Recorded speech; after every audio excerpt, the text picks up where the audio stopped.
नमस्कार शेतकरी मित्रांनो. तर रिधोर येथील शेतकरी दिनकर रावसाहेब साळुंखे यांच्या प्लॉटवरती आपण आलेलो आहे.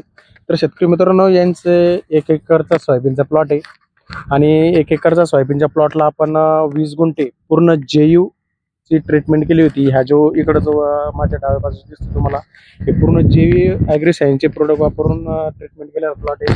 आणि ह्या साईडना जे माझं उजव्या हाताला तुम्ही बघू शकता की हा पूर्ण जो प्लॉट आहे, हा त्यांनी त्यांच्या पद्धतीने जे रेग्युलर औषध वापरतात, जे त्यांची डेली प्रॅक्टिस आहे, त्या हिशोबाने त्यांनी इथं औषध वापरलेले. तर तुम्हाला मी याच्यामध्ये सरळ सरळ डिफरन्स दाखवणार आहे की नेमकी तुम्हाला किती जे ॲग्रिसायन्सचे प्रोडक्टमध्ये किती क्वालिटी आहे, किती प्रोडक्ट रिझल्ट ओरिएंटेड आहे, रिपोर्ट ओरिएंटेड आहे. तर हे तुम्हाला एक सांगण्याचा छोटासा उद्देश आहे शेतकरी मित्रांनो. तर इथं तुम्ही बघू शकता, ज्यावेळेस त्यांनी लागवड केली तर लागवडीच्या टायमाला त्यांनी इकोमॅक्स प्लसचा ह्या 20 गुंठ्याला टाकलेलं आहे.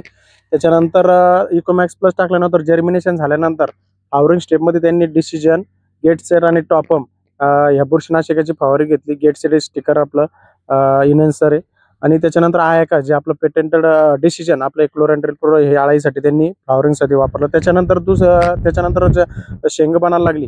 शेंगा बनायला लागल्यानंतर फ्लॉवरिंग स्टेपमध्ये परत त्यांनी अजून एक फवारणी घेतली, आयाका घेतलं, त्याच्यासोबत गेट सेट घेतलं आणि त्याच्यामध्ये परत मसालाचा त्यांनी वापर केलेला आहे, जे आपलं फंगीसाईड येतं त्याच्यासाठी. आयाका त्यांनी हे स्पेशल आळीसाठी खूप जबरदस्त त्यांना रिपोर्ट आलेले आहे आणि त्याचे पण ते आपण तुम्हाला दाखवणार की काय त्याचे बेनिफिट त्यांना झाले. त्याच्यानंतर त्यांचा जो लास्ट स्प्रे होता त्याच्यामध्ये त्यांनी आयाका प्लस पोटॅश ही फवारणी घेतलेली आहे.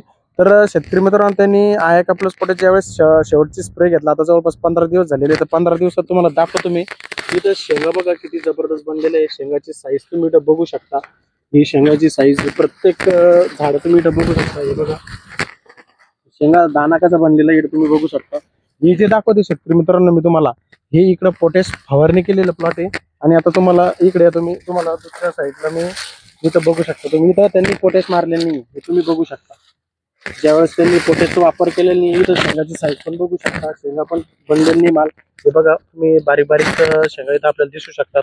इथं कुठेच त्यांना असं आपल्याला ज्यावेळेस त्यांनी वापर केलेला नाही, पूर्ण त्यांच्या पद्धतीने नियोजन केलेलं प्लॉट आहे शेतकरी मित्रांनो. हे बघू शकता तुम्ही. हे शेंगा बघा, इथं शेंगा बनलेली नाही बघा.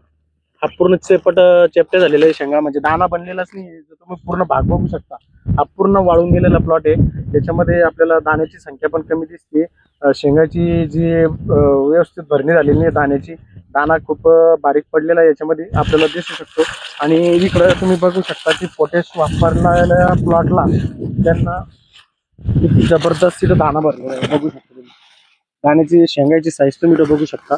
खूप जबरदस्त असं त्यांना इथं आपल्याला इथं रिझल्ट दिसतोय पोटॅश, पोटॅश 2000. तर एक सांगण्याचा उद्देश हाच होता शेतकरी मित्रांनो, ज्यावेळेस पण आपण शेंगा भरतोय फ्लॉवरिंग स्टेपला, जर जैविक पोटॅश 2000चा वापर केला तर आपल्याला उत्पन्नामध्ये जवळपास 30 ते 35% आपल्या उत्पन्नामध्ये वाढ होऊ शकते. त्यामुळे आपल्याला ज्यावेळेस पण फ्लॉवरिंग स्टेपमध्ये आपलं कोणतेही पीक असो, तर आपल्या फ्लॉवरिंग स्टेपमध्ये पोटॅशची गरज खूप असते झाडाला. आणि आपण जर त्याची पूर्तता केली तर आपल्याला जवळपास 30 ते 35% उत्पन्नामध्ये वाढ होती. तर याचं एक सांगण्याचं सरळ सरळ तुम्हाला एक उद्देश होता शेतकरी मित्रांनो. हे तुम्हाला प्रत्यक्ष लाईव्ह दाखलेले आहे. हा प्लॉट आपण कधी शेतकऱ्यांना तुम्ही कधी व्हिजिट करून इथं येऊ शकतात, शेतकऱ्यांना कधी विचारू शकतात, कारण की त्यांच्या समोरच या सगळ्या गोष्टी आपण केलेल्या आहे. त्यांच्या मागे कोणती एक गोष्ट केली नाही, त्यांच्या समोरच आहे. तुम्ही दोन्ही प्लॉट बघू शकतात, किती जबर डिफरन्स याच्यामध्ये आपल्याला दिसतोय. धन्यवाद.